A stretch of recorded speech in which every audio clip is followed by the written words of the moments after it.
eu sou a Rose, da MetIT, e hoje a gente tem mais uma conversa com um especialista, dessa vez sobre o tema inovação tecnológica no mercado de educação. E para falar com a gente disso, ele, o Cláudio Barizon, que é gerente de agilidade e VMO na Edux. Bem-vindo, Cláudio. Legal, obrigado, Rose, pela apresentação. Um prazer estar aqui, é uma super honra. Então, espero poder contribuir e agregar aqui para as pessoas que estão nos vendo e nos ouvindo. Obrigado pelo convite. Com certeza. Não, a gente que agradece, a honra é nossa. E agora vamos contar por quê, né? Que a gente é que está honrado porque você tem uma baita de uma história de experiência aí na área. Me fala um pouco da sua trajetória para o pessoal te conhecer também. Legal. Então, contando um pouquinho mais sobre o Cláudio Barizon, né? Eu tenho 53 anos, sou pai do Pedro, sou casado com a Paula. A gente também tem a Luna, que é uma Dash Hound que vai fazer 8 anos, daqui a 3 dias, diga-se de passagem.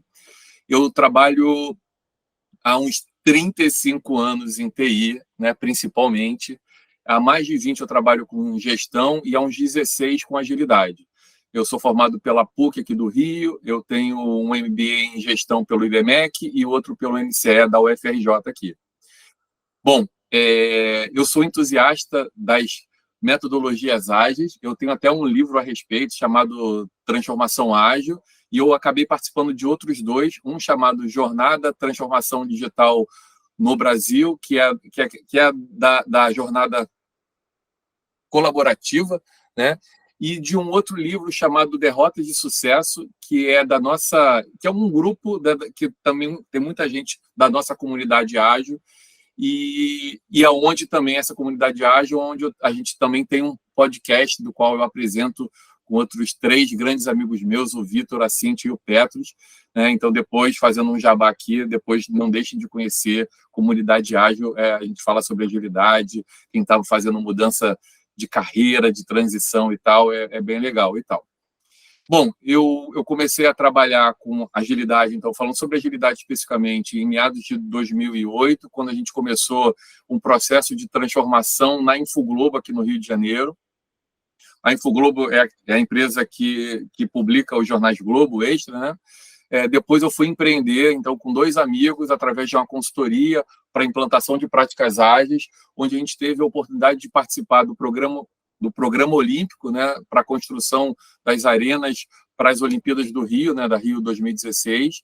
E ali, eu estou contando isso porque ali foi interessante, ali nasceu a ideia de criação de um produto, né, que depois virou uma startup, um produto chamado Zenk, né, que virou uma startup chamada Zenk, e que foi um momento, para mim, assim, para esse grupo, muito legal, de muito aprendizado, né, foi realmente muito legal. Depois de alguns anos, a gente acabou até por vender o produto, né, em seguida, já agora, mais recentemente, a gente ficou com a startup mais ou menos uns 5 anos, 6 anos, né, foi quando eu saí, então, mas em seguida eu tive uma passagem pela Deloitte, que eu fiquei um pouco mais de 1 ano, né, e agora, há pouco mais de um ano e 1 mês, 1 ano e 2 meses quase, eu estou como, então, gerente de agilidade e VMO aqui na Edux. É a minha primeira experiência numa empresa de educação, e é muito bom, é um propósito muito legal, né? Para mim, o propósito é uma coisa muito relevante, então é muito bom participar disso.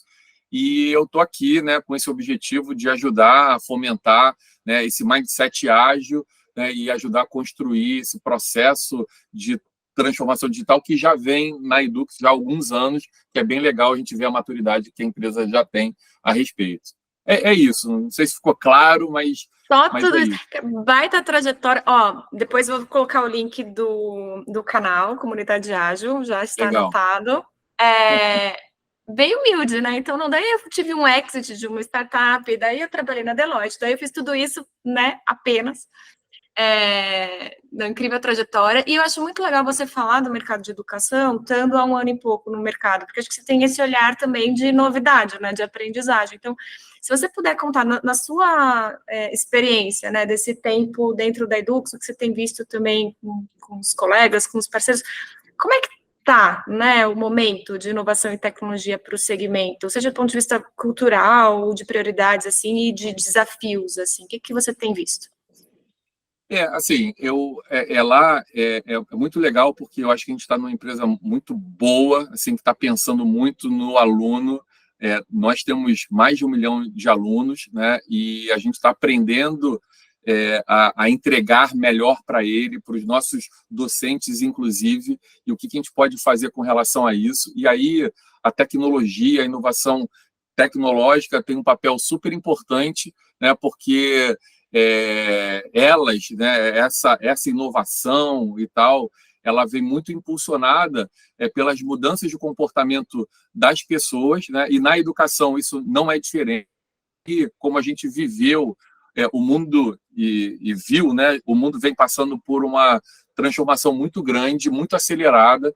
A pandemia só ajudou a acelerar ainda mais, e isso teve um impacto muito grande na educação em especial, né, porque muitas pessoas deixaram de frequentar presencialmente o seu local de estudo, né? E certamente por conta disso a educação acabou ganhando muito, né? Ela acabou sendo, de alguma maneira, a tecnologia acelerou muito os benefícios que a tecnologia, né, pode de fato trazer para o aluno, para o professor.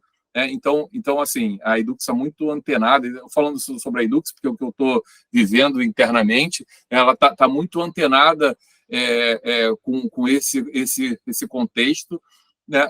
A gente também, e eu acho que é importante dizer, né, que agora, né, com o IA, né, IA nos últimos 2 anos, o quanto isso trouxe de benefícios, né, e de alguma maneira existe ainda um pouco uma preocupação de ver como é que a IA pode contribuir na performance, da eficiência dos processos e tal.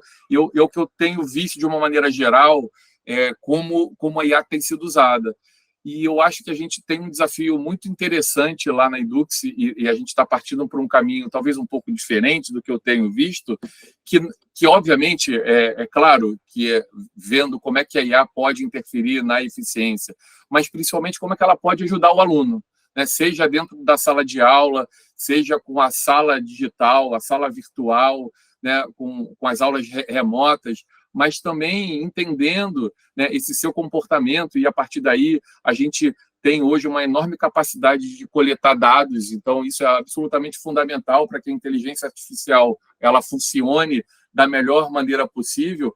E aí não é apenas ajudar esse aluno a entender como é que ele pode consumir melhor o conteúdo, como é que ele pode aprender melhor, mas também como é que ele pode se colocar frente ao mercado de trabalho, como é que a gente pode ajudá-lo nisso.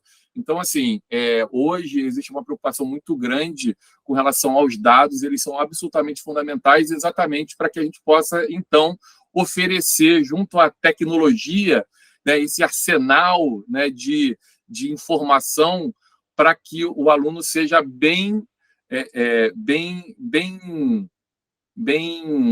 abraçado, sabe? Um pouco o que eu vejo mesmo, né? Como é que a gente pode abraçar esse aluno e ajudá-lo, então, a aprender mais, a se recolocar melhor, né? Então, é um pouco isso, sabe, Rose?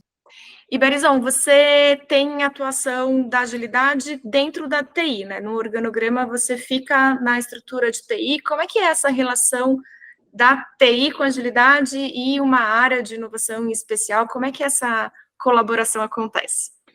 Sim, a TI, a agilidade, ela, de fato, ela está dentro da diretoria de tecnologia. A gente tem uma diretoria de plataformas digitais, que é onde nós estamos. A nossa gerência, então, de agilidade e VMO, a gente está num processo de transformação do nosso PMO para um VMO, para que a gente ajude a empresa a encontrar, né, a fazer a governança do valor que a gente quer entregar de fato. Então, o nosso VMO tem esse propósito e a gente está estruturando isso para acontecer. Mas a agilidade ela está, de fato, dentro da tecnologia, mas ela permeia praticamente a empresa toda. Nós estamos atuando, então, em várias áreas da empresa, desde a área de educação propriamente dita, até a área de captação, ou internamente nos principais sistemas da empresa, por exemplo, o sistema acadêmico ou o nosso sistema de CRM internamente. Então, assim, apesar de nós estarmos dentro da equipe de tecnologia, o nosso papel, na verdade, é levar a agilidade para a empresa, levar os conceitos ágeis para a empresa. Nós começamos juntos com a área de gente e gestão, um processo de OKRs, que eles vêm liderando isso nas camadas mais estratégicas, e a gente vem na retaguarda, ajudando não apenas com a metodologia, mas também como é que a gente pode levar isso às diretorias de uma maneira geral e fazer com que esse direcionamento estratégico chegue nos resultados que a gente quer entregar. Então, a gente vem buscando fazer esse link, estamos, de fato, em processo de construção disso, mas eu acho que a gente tem um papel importante, porque a agilidade ela passa muito por experimentação, né? Então, ela pode contribuir muito a levar inovação. A gente, em alguns momentos, até esbarra um pouco, né, em algumas áreas, buscarem agilidade muito mais pelo o processo ágil, né? E ainda existe o paradigma de que a agilidade está diretamente ligada à velocidade, e muitas vezes a gente é acionado, e aí isso acontece não apenas na nossa empresa, mas acontece em várias outras por onde eu já passei e da onde a nossa comunidade mesmo conversa a respeito e tal, né? Mas então existe esse paradigma que a gente ainda precisa quebrar um pouquinho, das áreas buscando uma maior velocidade, uma maior eficiência com agilidade, e a gente precisa também mostrar que a agilidade, de alguma forma, pode levar muito mais do que a velocidade apenas, né? A velocidade é apenas uma consequência de vários conceitos que ajudam a empresa ou a agilidade a fazer com que a empresa se adeque ao que está acontecendo, se adeque a mudanças repentinas, porque o mercado ele está assim, porque o comportamento das pessoas, dos alunos, ele acontece assim, né, de uma maneira acelerada. Então, como é que a gente age e como é que a gente traz esses conceitos para que os times entendam que podem atuar de uma forma mais transparente, mais autônoma, num ambiente de uma maior segurança, onde a experimentação é válida, porque a gente muitas vezes não sabe exatamente como resolver a dor, né, a dor de um aluno, de um cliente nosso. Então, a gente muitas vezes precisa experimentar. Então, os conceitos da agilidade ajudam muito a gente a construir um ambiente onde seja possível fazer essa experimentação, colher os dados e, a partir daí, retroalimentar o processo, que acaba sendo um processo de aprendizado mesmo, né? Então, assim, a gente está num mundo ainda que a gente precisa quebrar alguns paradigmas que ainda existem, mesmo com relação à agilidade, né? Mas também, ao mesmo tempo, levando e tentando apresentar os benefícios que a agilidade pode representar, não apenas para um time, para uma área, mas para todo um departamento, para toda a cadeia de valor que a gente quer oferecer. Legal. E até desmistificando, não é necessariamente uma metodologia só, né? Tem tudo a ver com cultura. Você até citou, né? Gente e gestão estando junto, então tem a ver com estratégia, com cultura. Total. Essa colaboração. Não, e você falou assim, a gente fala em metodologia. Eu te confesso até que eu não gosto muito de usar as palavras metodologias, né? Eu acho que são mais práticas ágeis, porque não é uma coisa muito rigorosa, né? Por mais que eventualmente exista ali algumas prescrições, né? Elas precisam ser sempre adequadas. Eu acredito muito na adequação ao ambiente. Então, assim, eu não gosto muito de usar a palavra metodologia, e é muito usado das metodologias ágeis e tal. Eu prefiro falar de práticas e de conceitos, e, para mim, os conceitos são ainda mais relevantes, ou até muito mais relevantes do que as práticas. Então, esse entendimento né? E acho até que o nome agilidade ele não é um nome tão bom e acaba confundindo um pouco as pessoas na hora que elas buscam agilidade até, porque elas vão buscar muito em função da eficiência e, na verdade, a gente precisa muito atacar o valor entregue, né? Ou seja, a gente está falando muito mais de eficácia do que de eficiência, apesar da eficiência ser também fundamental para a gente entregar bem, né? Para que a gente possa aplicar. Então assim, a agilidade ela está mais então em conceitos, e esses conceitos têm tudo a ver com a cultura que você falou, como é que a gente cria um ambiente, como é que a gente faz com que as pessoas tenham o comportamento que a gente espera, e são os comportamentos de colaboração, como a gente estava falando aqui, colaboração, autonomia, né? Como é que a gente torna esse time mais autônomo, e aí para tornar um time mais autônomo, é um time que precisa ganhar responsabilidade, e quando ele se responsabiliza, ele fica mais apto a ganhar mais autonomia. Então, a gente acaba criando um ciclo virtuoso de aprimoramento do time, fazendo com que esse time cresça, né, se desenvolva, e a partir daí ele vai poder fazer suas entregas melhores, ele vai poder entender melhor os problemas que ele está atacando, né, as dores do seu cliente especificamente, e ele se desenvolve assim, né? E esse é um pouco o papel da agilidade, é fazer com que os times sejam bons e cada vez melhores para que eles consigam resolver os problemas que aparecem e se adequar às mudanças que aparecem, né? Então, é um pouco isso. Como é que a gente prepara esse ambiente para isso acontecer? É disso que se trata a agilidade. E walking the talk, né, no contexto de educação, de cada vez mais as próprias práticas de aprendizado são assim, né? Antigamente tinha um conceito de educação, assim, você falhou, você tirou uma nota ruim, isso é péssimo, né? Se puna, porque você deveria ter tirado 10 na primeira. E isso muda a forma no trabalho, né? No dia a dia de trabalho, muito com a cultura do erro como experimentação, como aprendizagem, como evolução, né? Então, isso é algo que a agilidade traz também, né? Me corrija aí. Não, é isso, não. E você usou uma outra expressão importante, né? Que é a cultura do erro, né? A gente foi talhado, ainda mais eu que vim do mundo um pouco anterior ao seu, né? E eu vivi um mundo, né, em que errar era um problema, a gente apresentar as nossas fraquezas era uma coisa ruim, então a gente escondia as fraquezas, a gente escondia os erros, porque a gente não quer mostrar que a gente errou, a gente não quer falar que a gente teve um fracasso ali, né?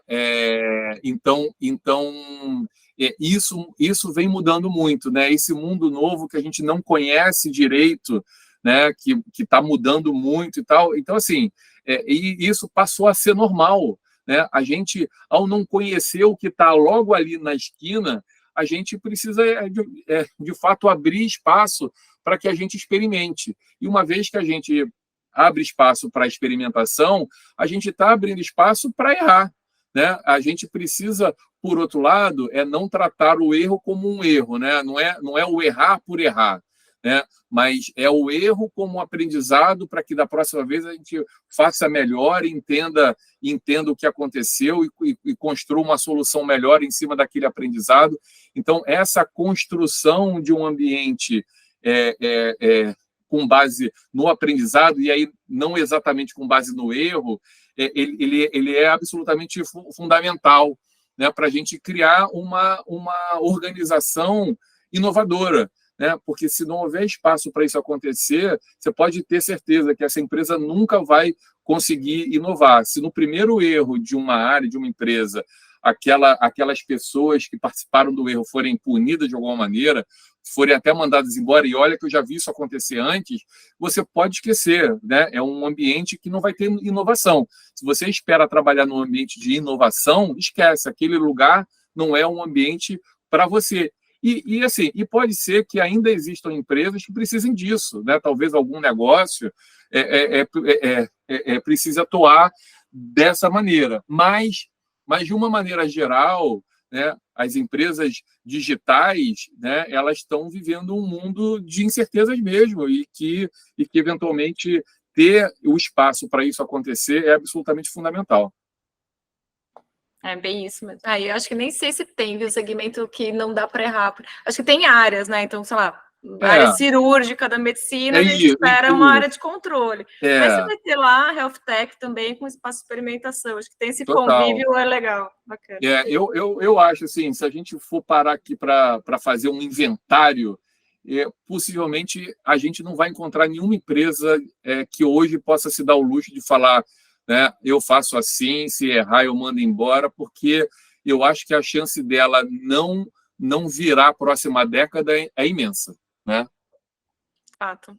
E falando em aprendizagem, assim, do que você tem aprendido aí nessa trajetória em tecnologia, o que você poderia compartilhar de dicas ou conselhos para outros profissionais de TI que estejam no mercado, né, de educação, trabalhando ou não com agilidade, assim, para se manterem relevantes, né, profissionalmente, se desenvolvendo, para otimizarem o resultado que eles geram para as empresas onde estão? Que dicas você daria para essa galera? Legal. Assim, eu posso dar algumas dicas, né? E, obviamente, elas podem funcionar para algumas pessoas, para outras não. Como eu até falei, né? Sem querer até me dar como exemplo, né? Porque, assim, não sou exemplo para ninguém, não. Apesar de tentar fazer o meu lá da melhor maneira possível. Mas mesmo hoje, com meus 53 anos, assim, eu gosto muito de aprender. Acho absolutamente importante a gente estar aberto para aprender, e acho que um ponto importante para isso acontecer é a gente ter humildade, para que a gente reconheça que a gente não conhece as coisas, né, ou não conhece tudo.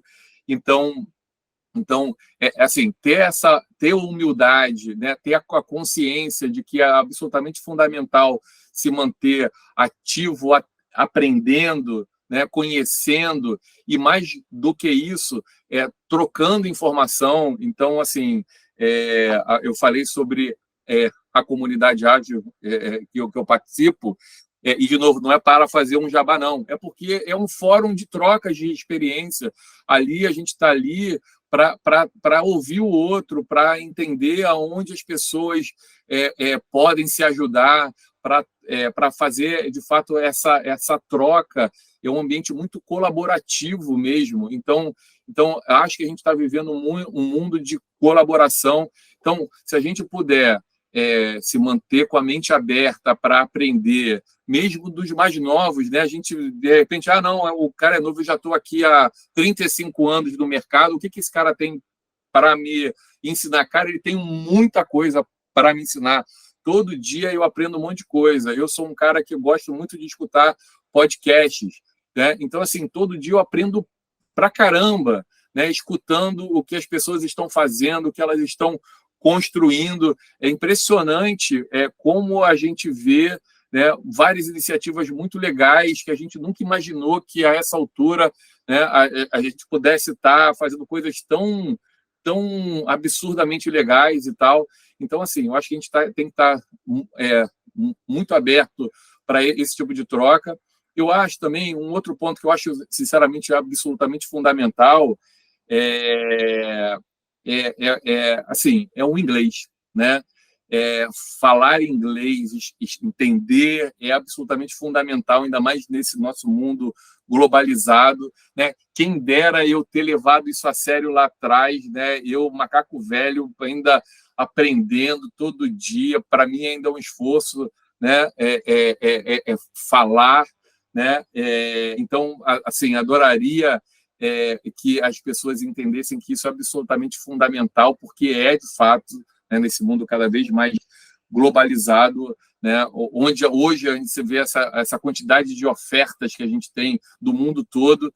Então, eu acho que essa é uma dica que eu acho que é super importante, porque o mercado está muito aberto a isso, e quem não estiver vivendo isso, eu acho que pode ficar para trás, sabe? Então, sim, eu acho que esses são os dois pontos mais fundamentais, mas o principal deles é o aprendizado, né? É se manter aberto para aprender, para você buscar lugares que tem a ver com o seu propósito. Eu acredito muito nisso. Eu acredito que é super importante você trabalhar num lugar onde você seja realmente feliz. E para você ser feliz, é super importante não apenas que você tenha um clima bom, uma cultura legal, mas um propósito que esteja alinhado com o que você acredita. Então, sim, eu acho que são esses pontos que eu acho que a gente precisa buscar, sabe? Massa. Posso abusar do seu conhecimento de comunidades aí? Por favor. Porque é super legal, né? Vamos colaborar e aprender junto, mas ao mesmo tempo, eventualmente, a gente está falando com alguém que, putz, eu não faço parte de nenhum grupo ativamente, né? E como é que começa? Onde encontrar uma comunidade de troca? Como começar a fazer parte? Eventualmente você já está inserido, né, nesse mindset de troca, aprender a ensinar, né? Ser o aluno e o professor, né, dentro de um grupo, a coisa vai fluindo. Mas e para começar, assim, você teria alguma dica de grupos ou canais onde dá para ter um primeiro passo? Assim, de uma maneira geral, eu acho que você pode fazer isso de várias maneiras. Eu acho que uma delas que é muito preciosa, e até me desculpe ser repetitivo, tem a ver com os podcasts. De uma maneira geral, os podcasts, eles são relativos a algum assunto e ali provavelmente rola alguma comunidade em volta. Então, assim, você buscar podcasts que você tem afinidade, que você queira entender mais, certamente você vai encontrar as comunidades que estão próximas a ele. E isso acontece, por exemplo, com eventos, né? A gente vai a eventos, eu até, assim, eu acho que hoje eu até ponho, por exemplo, os podcasts no mesmo nível de um evento, né? Escutar uns podcasts, para mim, é tão importante quanto participar de um evento, né? Mas o evento ele tem uma vantagem relevante, que é a relação que você faz lá, né? Você pode, num evento, construir rede, né? Conhecer as pessoas novas, e dentro dessas pessoas novas, certamente você vai encontrar pessoas de comunidade, né? O LinkedIn é um lugar também que é super fácil, é só fazer uma busca pelo assunto que você gosta, né? Por exemplo, agilidade, e você vai encontrar vários grupos de conversa sobre esses assuntos afins. Então, assim, hoje você tem alguma facilidade, e obviamente também, né? E eu falei sobre o LinkedIn, que é mais óbvio, né? Mas é óbvio, né? A gente tem o YouTube aí, né?